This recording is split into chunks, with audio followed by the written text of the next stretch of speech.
Lezigezi indaba ze-1KZNTV oyifundela usamukeliso wanqulunga angikubingelele mbukeli nazi-ke ihamba phambili osukwini namhlanje. Awetheku afuna izinguquko kolwamanzi liselikhulu igebe lokuqashwa kwabakhubazekile kanti-ke atheswe imqhele amaphoyisa aseThekwini.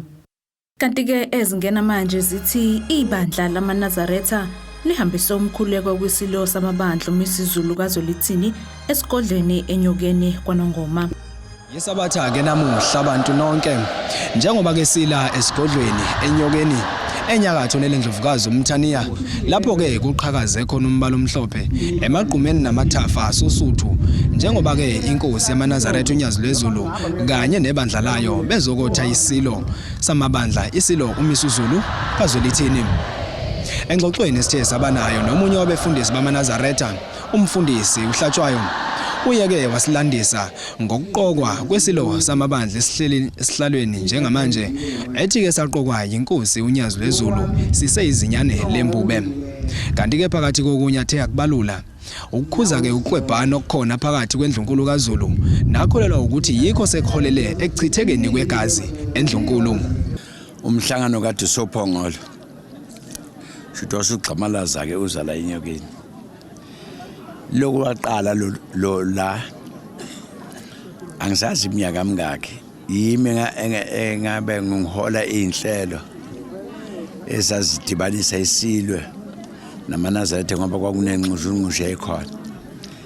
Sihamba yabona lo namhlanje umcimbi ubuyelelelo sasa laqala kanti bese liya ngokudamba.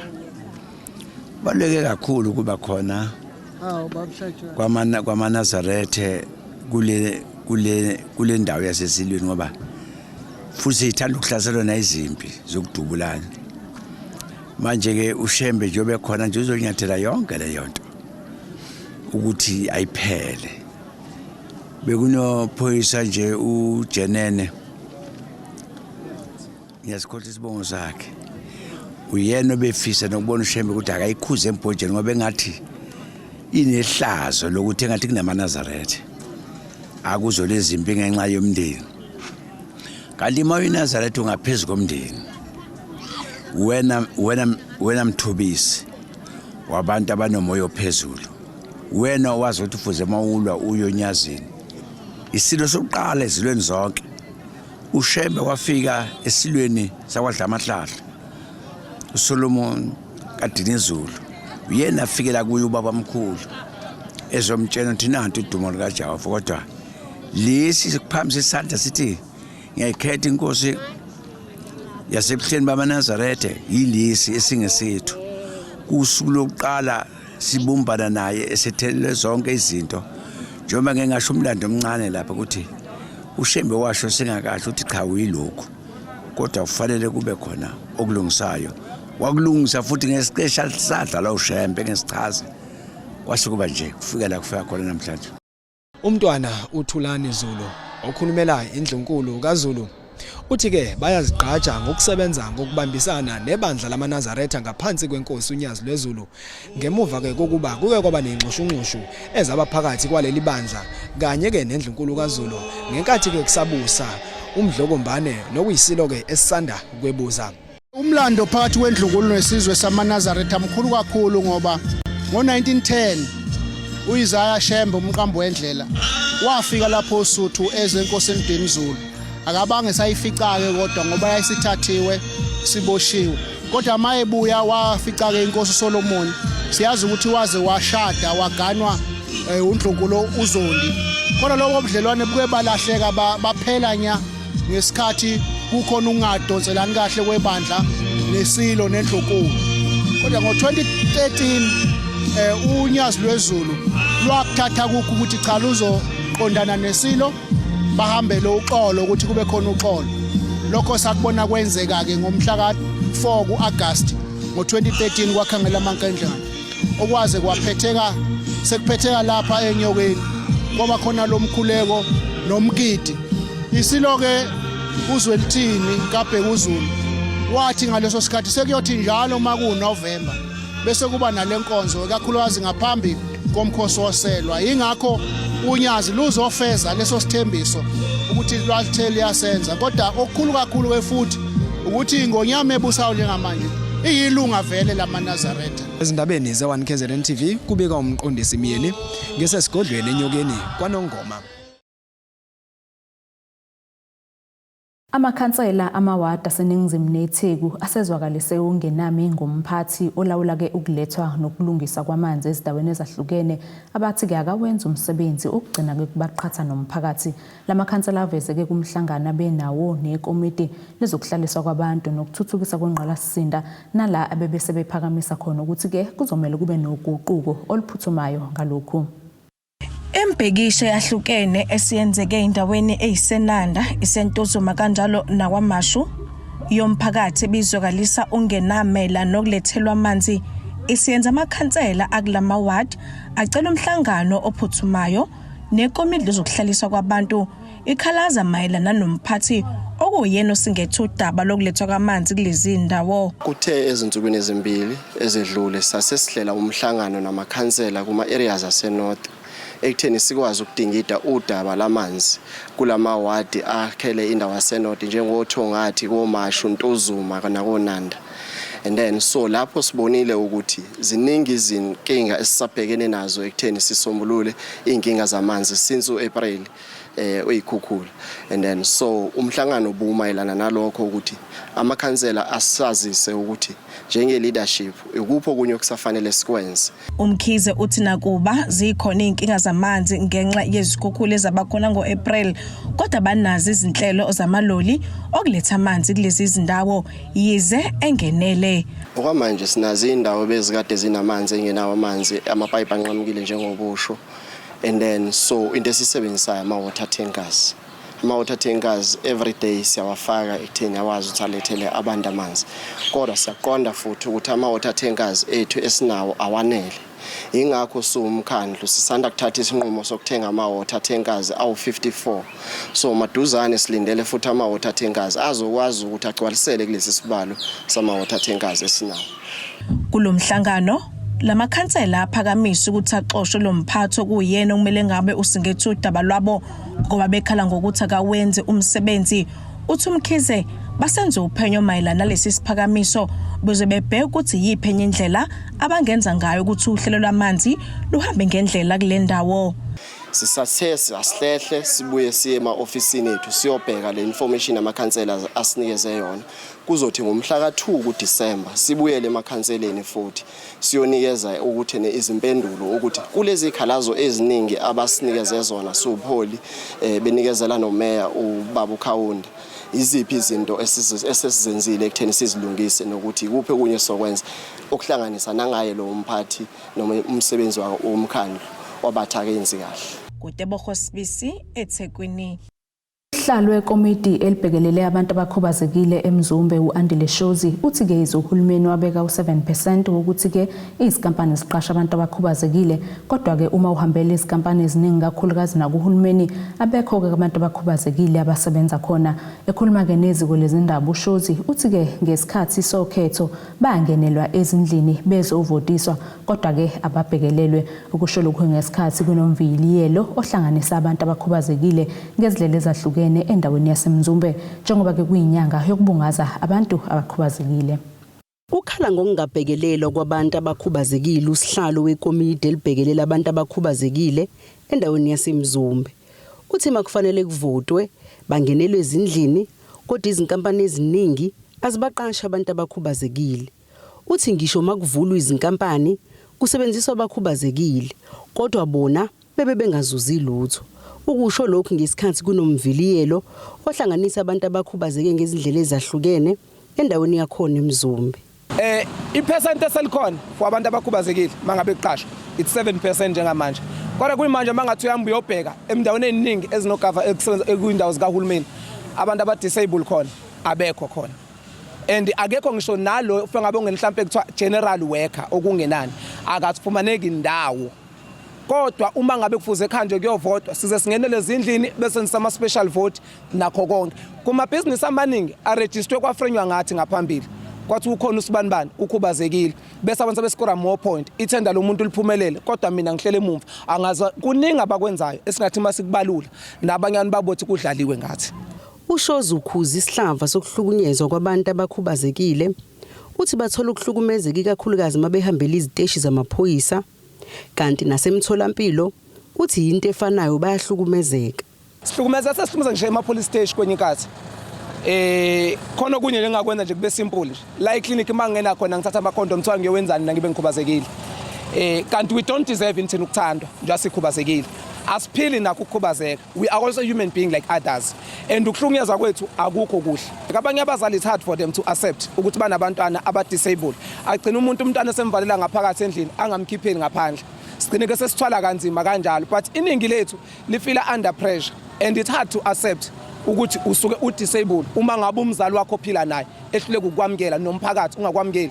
Umnikazi wekhaya eligcina abantu abakhubazekile indlu yokuphephela unxusa abazali abanezingane ezikhubazekile ukuthi bangazivaleli ezindlini kodwa bazidedele nazo zizifana nabo bonke abantu.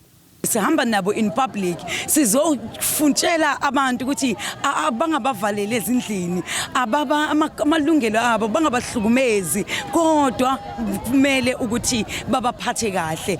Ezindabeni ze1KZNTV kube kuZamando Sicele ngisemzumbe. Kuchonywe uphaphe legwalagwala amaphoyisa enze kahle asebenza ngokusikhandla ukuqapha ke ubugebengu echwebeni laseThekwini ngesikhathi ke kuqhubeka lo mcimbi obekungweshumi ubanjwa amaphoyisa kadonswe ngendlebe ukuba ke abe mehlomane njengoba ke bubuningi ubugebengu obuvame ukwenzeka emachwebeni obufana ke nokushushumbisa njengoba ke kwisikhathi samaholidi. Ithele izinhle imizamo yamaphoyisa asebenza echwebeni laseThekwini njengoba inombolo zobugebengu zehle ngamaphesenti angama-20.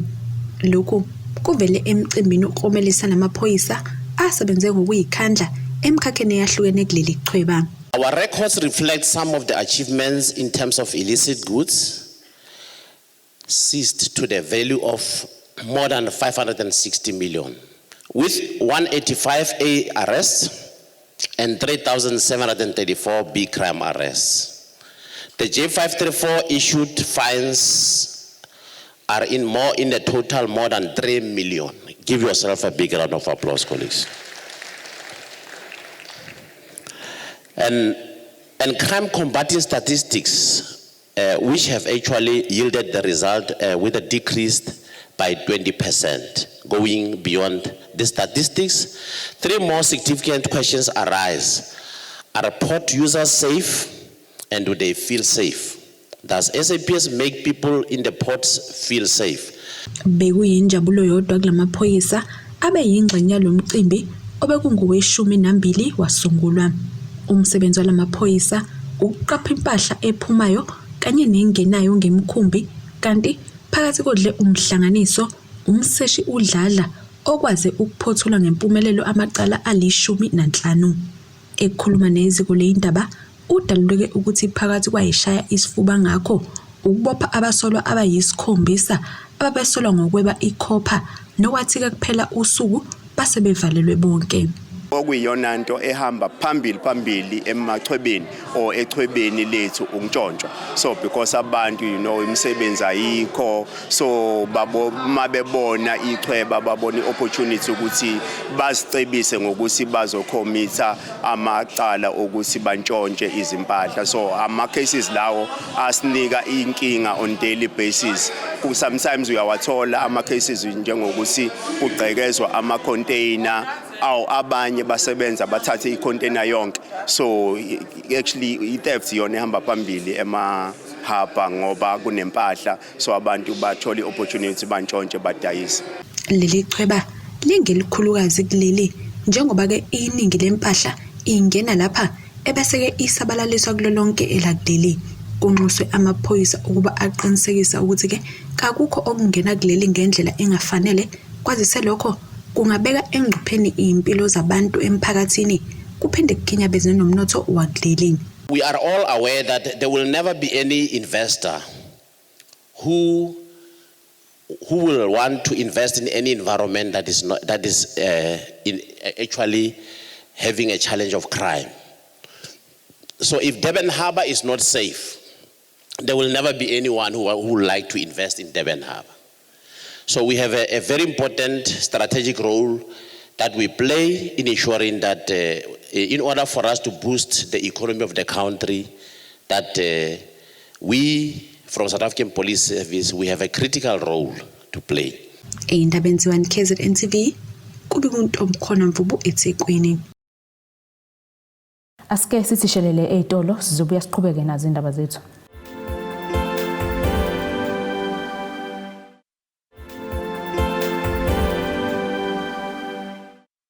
Asikwamukele mbukeli usabukeleke indaba ze1KZNTV nazike esithi zona ehamba phambili.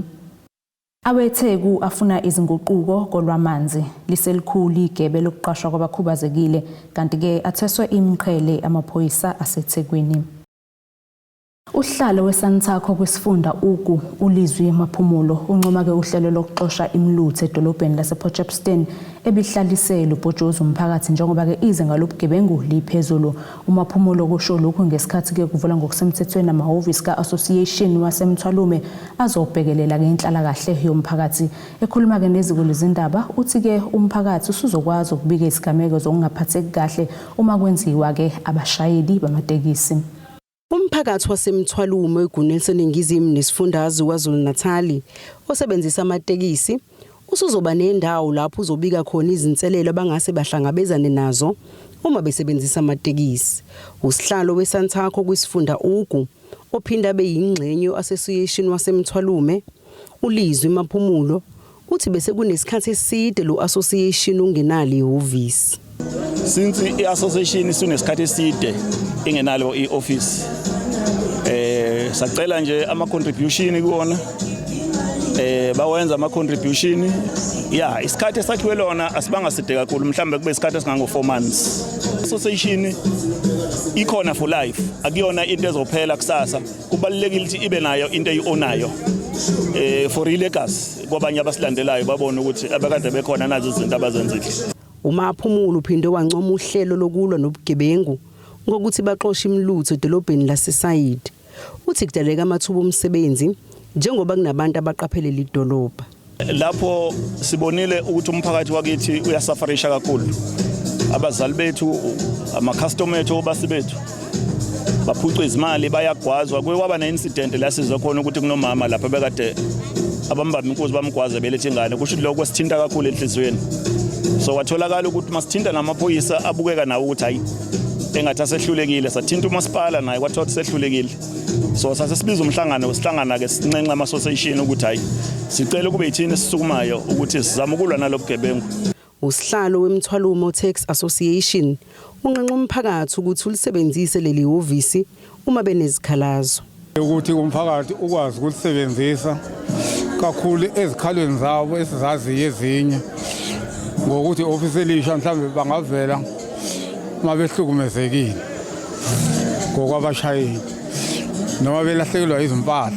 Ilunga lomphakathi belihambele ukuvulwa kwalamahhovisi lithi lithokozile ngokuvulwa kwawo njengoba sebezokwazi ukubika izinkinga ababhekana nazo uma besebenzisa amatekisi. Sonke siyajabulela kakhulu njengomphakathi ukuthi sesine-office lethu elisendaweni kulula kakhulu ukuthi mhlambe mangabe une problem angisho ngoba mhlambe mina ngakaze ngize ngihlukumezeke kodwa nje mangabe ukuthi kuyenzeka mhlambe ukuthi une problem uyakwazi ukuthi uze wena self la ema-ofisini uzo report inkinga yakho bahleze bekhona and case yakho futhi bayayithatha bayisolve mangathi u-driver lowo mhlawumbe okuhlukumezile udinga ukuthi ajeziswe banezindlela ke abajezisana ngazo. Izindaba enze 1KZNTV kubikuzamando sicele ngisemthwalume. Ingebhe kumalungu omphakathi ngokwanda kwesigameko zokubulawa kwabantwana ngemuva ke kokuhlaselwa uhlobo lwezinja olubizwa ngama-pitbulls. Ilunga ke lomphakathi endaweni yaseNewlands eThekwini uZandile Ngubane uthi ke uhlalelo ovalweni lokwesabela yena nomndeni wakhe kakhulukazi ngomntwana wakhe oneminyaka emihlanu abasinde ngokulambisa becishe ke behlaselwa yilezinja ngesikhathi ke behlezi endlini yokuphumula. uNgubane ke uthi ke bayayeseka isiphakamiso sokuthi ke kuvalwe ukuba khona kwazo. Zilokhu iqhamuke njalo ikhalo ngohlobo lwezinja olubizwa ngama-pitbulls. Lokhu kuze ngemuva kokwanda kwezigameko zokudlula emhlabeni weingane ngemuva kokuhlaselwa ilezi zinja. Owesifazane waseNewlands eThekwini uthi ke nakuba izigameko zakamuva ibonakala kwezinye izifundazwe bahlalele ovalweni njengoba ke behlaliswe libhojozi izinja zakamakhelwane. Phuma esaluni and then the next thing mase sisafika livuliwe igate ama pit bulls are la, they're roaming around the street yabo. And then the next thing we went back to the main streets, we sat there and then safonela ma SAPS ne masfonela ma SAPS were like, what do you guys expect us to do? Because at the end of the day, nasi we humans, siyawasaba ma pit bulls nifuna ukusenzeni yabo, and then they end up not coming. And then the second incident was when ulokuza ubaba ephuma ukuyolanda ingane yami esikoleni. Mayiphuma ukuyolanda ingane yami esikoleni, busy bahlele dining room, and then the next thing ama pit bulls are busy ala like a dining room, emnyango wase dining room, like amile nje abuka like my daughter and my dad, and then ama pit bulls they just attack yabo our kids, especially knowing ukuthi akusewona wakini yabo. Laba bathi ke ukubafaka ingebhe isigameko sakamuva lapho ke bathuka lezi zinja sezingaphakathi endlini yize ke kubiyiwe kanti ke ziyayichanasela. Lokhu sekukholela ekutheni bazizwe beziboshwa. Ukuphuma kwazo usithina sihamba indlela eyodwa ayikho enye indlela. Uqhama ngale uhamba uze ngale. Uma ngabe segcwele ngaphandle usenkingeni kwama ngeke ukwazi ukubuya uze la. Sekufanele manje ulinde. Ukwanda kwalezi igameko sekholele ekutheni kube nokwehlukana kwemibono kubantu njengoba ke kunesiphakamiso sokuba kuvalwe ukuba khona kwazo, kanti abanye ke bathi ubugebengu obudlalubi buholela ekutheni babona lokho lolu hlobo lwezinja. Uzandile uthi inkinga enkulu kalukho ulwazi olwanele malungana nalezi zinja emphakathini. I think they should just be banned. Yabona lento leyo ukuthi mhlawumbe ama rules they should be like strict nanhani angikhambisani nalokho, because end of the day nakho senomakhelwane banama pit bulls out too, but then the next thing siwathola egcekeni lethu. We understand they know ukuthi lezi zinja lezi they do pose a danger or harm to like the community at large, and then bona ama restrictions abo awekho as strict because siwathola ama pit bulls like again yabo. So I just think they should be just banned yabo, they should be banned. Endabeni 1KZNTV kube kuntombi khona mvubu eThekwini. Umqondisi wenhlangano engenzi inzuzo inhlansi yethemba Community Development ubheki isikhali uthi ke balinganisela kumakhulu amathathu abafundi besikole ezingaphansi komasipala umfolozi abahlomule ngezicathulo kanye nesikhwama kuhlelo lwabo lwesithuko ezimbili ke zokunikezela abafundi. Ekhuluma ke nethemba lezindaba ngenkathi ke ihambele isikole samabanga aphansi imhawu uveza ukuthi ke ngonyaka ozayo bazohambela ke isikole zamabanga aphezulu ngenhloso yokulekelela labo bantwana abasuka ke emndwenini eswele. Balinganiselwa kumakhulu amathathu abafundi besikole zamabanga aphansi ezingaphansi komasipala umfolozi abahlomule ngenkathi benikelelwa ngezicathulo inhlangano engenzi inzuzo inhlasi yethemba Community Development ngokubambisana nenkampani Kefa. UKefa ke udonate kwinhlansi yethemba ngezicathulo ezo 340 kanye njalo nama school bags awu 340 okwenze ukuthi kugcine kukwazi ukubenefita abantwana abawu 680 in total.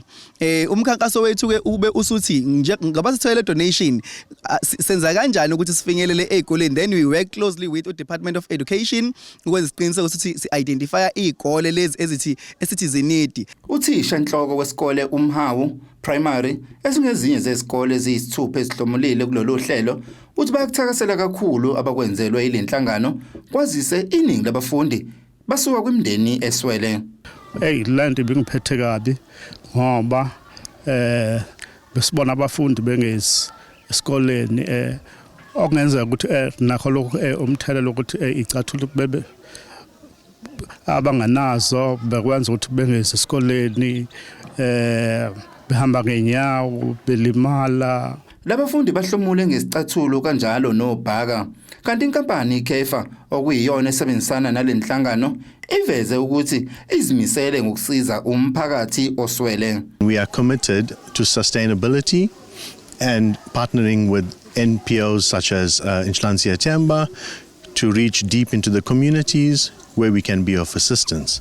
Currently, we've taken the initiative to donate school bags and shoes via the NPO to the local communities. Phakathi kwesikole esihlomlile kulolu hlelo singabala iluhlanga, ikhishwa, imbude, imnqagayi, imabhodla kanye nomhawu. Ezindabeni ze1KZNTV kubika ukuthi abantu maphumulo kwaSokhulu. Asiphinde sithishelele ezitolo sizobuya futhi siqhubeke nazo indaba zethu.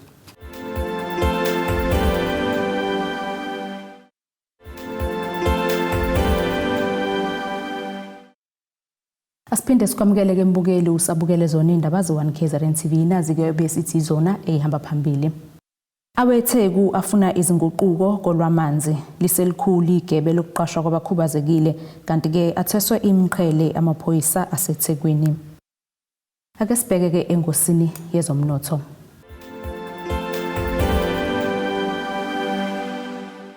Irandi lakuleli lu-17.05 maqhathaniswa nedola laseMelika libo $20.60 maqhathaniswa nopondo waseBritain libo $17.76 maqhathaniswa ne-euro yase-Europe igolide lona libo $1,750.88 ounce kuthulo ngahluze wona ubo $85.34 umphongolo.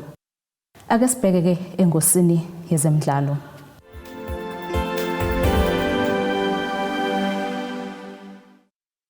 Umdlali weqembu laseGibhithe iAl Ahly odabuka ke kuleli uPesitawu iyaqina ke imbiko ukuthi ke angasahambe kuleli yaqembu ngomasingana onyaka ozayo njengoba ke yamaniswa neqembu laseSaudi Arabia. Kubikwa ukuthi ke iqembu laseSaudi Arabia iAl Ittihad liselike laxoxisana neAl Ahly liyazisa ukuthi ke liyamdinga lo mdlali kanye nabanye ababili kuleli qembu. Uma kwenzeka ke lo mdlali igcineyile kuleli qembu uze kube sejoyine obengumqeqeshi wakhe naye ke udabuka kuleli uPito Mosimane naye ke oqeqesha khona eSaudi Arabia. Nasike isimo sezulu esikalendeleka.